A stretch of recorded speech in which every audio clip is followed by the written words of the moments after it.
আজকের আমরা এই ভিডিওতে জানব যদি আপনারা এফডিতে ইনভেস্ট করেন, সেটা স্টেট ব্যাঙ্ক অফ ইন্ডিয়া মানে এসবিআইতে হোক বা পোস্ট অফিসে, তাহলে কোথায় আপনার টাকা সবথেকে বেশি নিরাপদ, মানে আপনি পুরো সেফটি হিসেবে কোথায় ইনভেস্ট করবেন, কোথায় আপনারা ইন্টারেস্ট রেট বেশি পাবেন, কোথায় ইনভেস্ট করলে আপনারা বেনিফিট বেশি পাবেন। এছাড়াও আমরা জানব এসবিআইয়ের এফডি এবং পোস্ট অফিসের এফডিতে কোথায় বা কী পার্থক্য রয়েছে, যেখানে আমাদেরকে বুঝতে হবে এবং তারপর বুঝে শুনে আমাদেরকে ইনভেস্ট করতে হবে। শুধুমাত্র ইন্টারেস্ট রেট বেশি দিচ্ছে বলেই যে আমরা ইনভেস্ট করব তা কিন্তু নয়। টাইম পিরিয়ড দেখতে হবে, কোন টাইম পিরিয়ডে কে বেশি দিচ্ছে, কোথায় বেশি দিচ্ছে, সিনিয়রদের জন্য কোথায় ভালো এবং জেনারেলদের জন্য কোথায় ভালো, কত টাকা ইনভেস্ট করলে আমরা কীরকম রিটার্ন পাবো, সেটা স্টেট ব্যাঙ্ক অফ ইন্ডিয়া হোক বা পোস্ট অফিস, সব কিছু আমরা দেখব। এছাড়াও টার্ম অ্যান্ড কন্ডিশন নিয়েও আলোচনা করব, যাতে আপনাদের প্রতিটি বিষয় আমরা ভালোভাবে বোঝাতে পারি। তাই অনুরোধ করব যাতে আপনারা ভিডিওটি সম্পূর্ণ দেখেন এবং এই ভিডিওটি দেখার পর আপনাদের মধ্যে একটা জিনিস ক্লিয়ার হয়ে যাবে যে পোস্ট অফিসের এফডিতে ইনভেস্ট করলে আপনাদের লাভ হবে নাকি স্টেট ব্যাঙ্ক অফ ইন্ডিয়াতে ইনভেস্ট করলে আপনাদের বেশি লাভ হবে। সবার প্রথম যদি আমরা পোস্ট অফিসের এফডির কথা বলি, তাহলে 100% নিরাপদ। মানে এখানে আপনার টাকা হারিয়ে যাবে বা এই টাকা মিসম্যাচ হয়ে যাবে তা কিন্তু কোনোভাবেই নয়। মানে আপনার টাকা এখানে সব থেকে বেশি সেফ। আর যদি আমরা স্টেট ব্যাঙ্ক অফ ইন্ডিয়ার কথা বলি, এতে লোকের ভরসা বা বিশ্বাস অনেকটাই বেশি। তাই স্টেট ব্যাঙ্ক অফ ইন্ডিয়াকে যে আমরা দূরে রাখতে পারি তা কিন্তু নয়, কারণ পোস্ট অফিসে যেরকম আপনার টাকা নিরাপদ রয়েছে, স্টেট ব্যাঙ্ক অফ ইন্ডিয়াতেও আমরা ধরে নিতে পারি আপনার টাকা পুরোপুরি নিরাপদই রয়েছে। কিন্তু যখনই আপনারা টাইম পিরিয়ডের কথা বলবেন, তখনই দেখা যায় দুটো অপশন। মানে এসবিআইয়ের কাছে অনেকগুলো ভাগ রয়েছে, অনেকগুলো সময় রয়েছে যেই সময় ধরে আপনি এফডিতে ইনভেস্ট করতে পারবেন, কিন্তু পোস্ট অফিসের কাছে সেই রকম কোনো সময় নেই। তার মানেটা হচ্ছে পোস্ট অফিসের কাছে 1 বছর, 2 বছর, 3 বছর বা 5 বছর ছাড়া আর কোনো এফডি টাইম পিরিয়ড নেই। কিন্তু আপনারা যখনই এসবিআইয়ের এফডিতে যাবেন, সেখানে আপনি 7 দিন থেকে শুরু করে 10 বছর অবধি এফডিতে ইনভেস্ট করতে পারবেন। এছাড়াও আপনারা স্টেট ব্যাঙ্ক অফ ইন্ডিয়াতে কিছু স্পেশাল এফডিও পাওয়া যায়, যেরকম 444 দিনের এফডি। তো এই রকম ফেসিলিটি আপনারা স্টেট ব্যাঙ্ক অফ ইন্ডিয়া থেকে পাবেন, যেটা আবার পোস্ট অফিস থেকে পাওয়া যায় না। শুধুমাত্র মনে রাখবেন, স্টেট ব্যাঙ্ক অফ ইন্ডিয়াতে যদি আপনারা ফিক্সড ডিপোজিটে ইনভেস্ট করে থাকেন, তাহলে আপনাকে যেই ইন্টারেস্ট রেট দেওয়া হবে, যদি আপনি সিনিয়র সিটিজেন হয়ে থাকেন, মানে আপনার বয়স 60 বছরের ঊর্ধ্বে বা বেশি হয়ে থাকে, তাহলে আপনাকে 0.50% বেশি ইন্টারেস্ট দেওয়া হবে।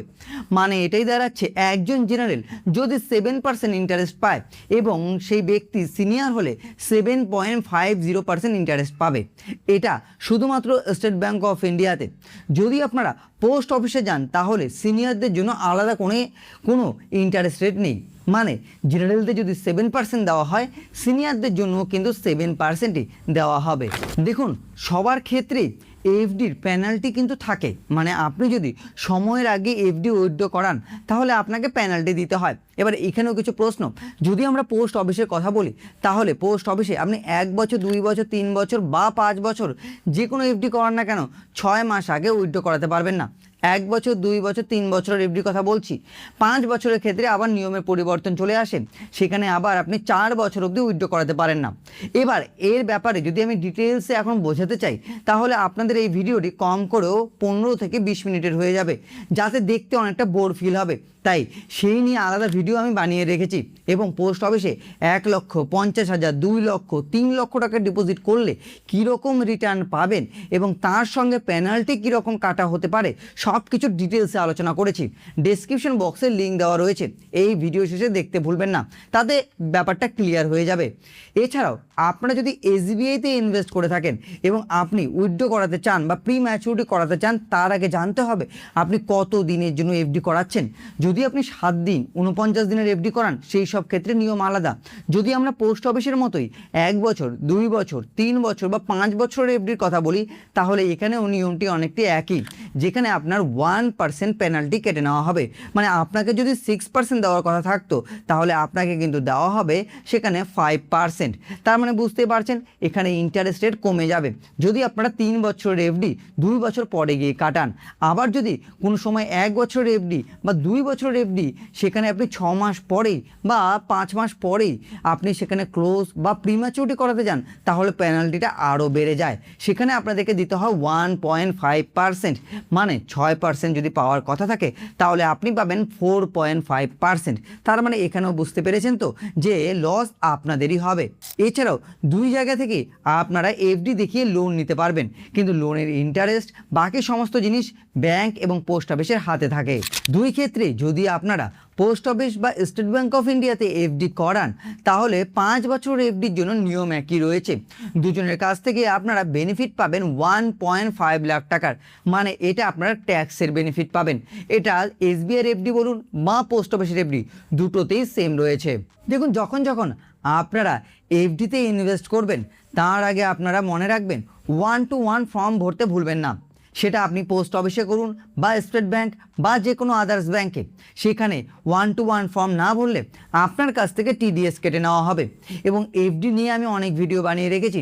পরবর্তীতে যে ভিডিওটি আমি আনবো সেটা হলো এফডি থেকে কত টাকার টিডিএস কাটা হতে পারে, কত টাকা ডিপোজিট করলে টিডিএস কাটবে না, ট্যাক্সের আয়ত্তে আপনি আসবেন না, কত টাকা ডিপোজিট করলে বা কত টাকা ইন্টারেস্ট পেলে ম্যাক্সিমাম কত টাকার এফডি আপনি করাতে পারবেন, প্রতিটি বিষয় নিয়ে। তাই চ্যানেলটিকে সাবস্ক্রাইব করে চ্যানেলটিকে সাপোর্ট করতে বা চ্যানেলটির সঙ্গে জুড়ে থাকতে কিন্তু ভুলবেন না। দেখুন, আপনারা এই দুটো এফডিতেই নমিনি রাখতে পারবেন। পোস্ট অফিসে 1জন বা 2জনকেও নমিনি রাখা যায়। এছাড়াও স্টেট ব্যাংকেও আপনি চাইলে 1জন বা 2জনকে নমিনি রাখতে পারবেন। এবার চলুন আমরা আগে দেখব ইন্টারেস্ট রেট, যেটা আমরা মোটামুটি সবাই জানি, তবুও আমরা অফিসিয়াল ওয়েবসাইট থেকে ইন্টারেস্ট রেট দেখে নেব। এবং সেই ইন্টারেস্ট রেট দেখার পর আমরা একটা ছোট্ট ক্যালকুলেশন করব। যদি আমরা 5 লক্ষ টাকা ডিপোজিট করি বা 1 লক্ষ, যে কোনো একটা অ্যামাউন্ট আমরা ধরে নেব, সেই টাকা পোস্ট অফিসে রাখলে কীরকম রিটার্ন পেতে পারি, 1 বছর 2 বছর 3 বছর বা 5 বছরে সেই সেম অ্যামাউন্ট টাকা সেম টাইমের জন্য স্টেট ব্যাংক অফ ইন্ডিয়াতে রাখলে কীরকম রিটার্ন পেতে পারি, তাহলে একটা কনসেপ্ট আপনাদের ক্লিয়ার হয়ে যাবে। এছাড়াও স্টেট ব্যাংকের যে স্পেশাল এফডি রয়েছে সেই এফডিতে ডিপোজিট করলেও আপনারা বেশি পাবেন কিনা সেটার টাইম পিরিয়ড দেখে সেটাও আমরা ক্যালকুলেশন করে আপনাদেরকে দেখাবো। তো চলুন একবারে ক্যালকুলেশনে যাই, কারণ এফডি সম্পর্কে যেটুকু বোঝার সেটা আমরা বুঝে গেছি এবং বেসিকটা বোঝার জন্য এতটুকুই যথেষ্ট।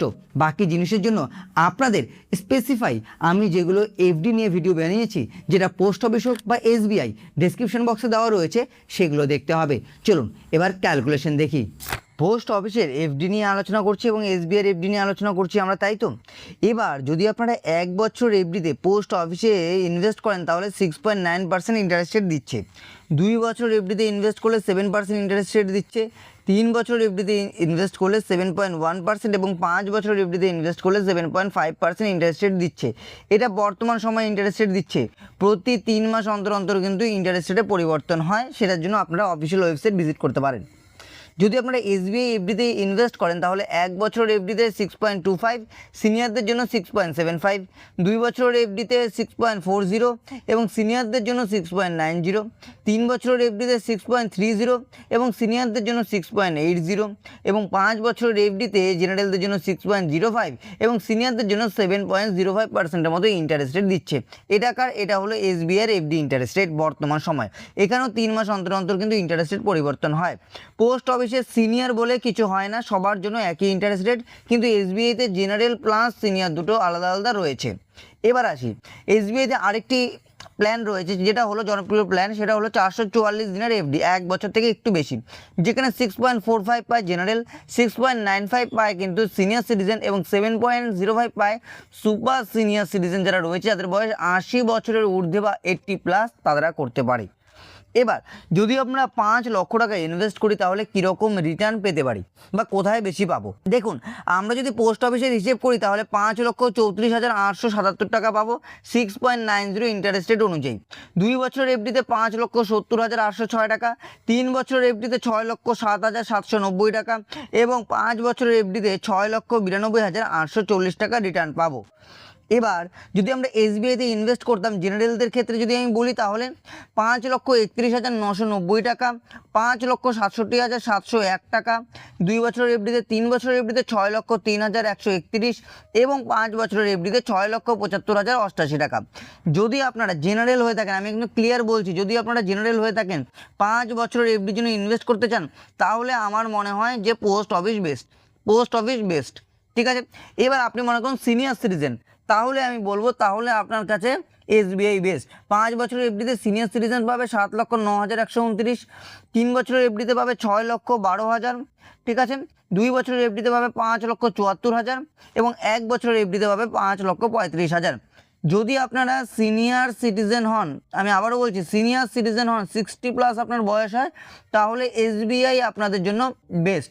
কিন্তু যদি আপনারা জেনারেল হন, তাহলে আপনাদের জন্য পোস্ট অফিস বেস্ট আমার মনে হয়, পোস্ট অফিসের এফডি আমার মনে হয় বেস্ট। যারা শর্ট টার্মের জন্য ইনভেস্ট করতে চান, তাহলে তারা 444 দিনের এফডিতে ইনভেস্ট করতে পারেন, সেখানে 5,41,443 টাকার মতো রিটার্ন পাবেন। আবার যারা সিনিয়র রয়েছে 5,44,000 টাকার মতো রিটার্ন পাবেন, সেখানে 1 বছর থেকে কিছুদিন বেশি ইনভেস্ট করতে হবে। তো ক্যালকুলেশন বোঝাতে পেরেছি যে আপনারা যদি, আবারও বলছি, সিনিয়র হন তাহলে আপনাদের জন্য এসবিআই বেস্ট, আপনারা যদি জেনারেল হন তাহলে কিন্তু আপনাদের জন্য পোস্ট অফিস বেস্ট। এটাই লাস্ট অপশন রয়েছে, যেটা আপনাদের কাছে মনে হয় যে বেস্ট, সেখানে ইনভেস্ট করবেন। আমি ক্যালকুলেশন দিয়ে আপনাদের বুঝিয়ে দিয়েছি যে আপনারা কোথায় ইনভেস্ট করবেন এবং কোথায় বেশি রিটার্ন পাবেন। তারপরও যদি কোনো ডাউট থাকে, কমেন্ট বক্স খোলা রয়েছে। আজ এখানেই ছিল পোস্ট অফিসের এফডির সঙ্গে স্টেট ব্যাঙ্ক অফ ইন্ডিয়ার এফডির তুলনা। এরপরেও যদি এই এফডি নিয়ে আপনাদের মধ্যে কোনো প্রশ্ন থাকে, নিচে কমেন্ট বক্স কিন্তু সর্বদা আপনাদের জন্যই খোলা রয়েছে। দেখা হবে আবার অন্য কোনো এক ভিডিওতে। যদি আপনাদের ভিডিওটি ভালো লেগে থাকে, তাহলে ভিডিওটি লাইক এবং শেয়ার করে দিতে ভুলবেন না। দেখা হবে আবার অন্য কোনো এক ভিডিওতে।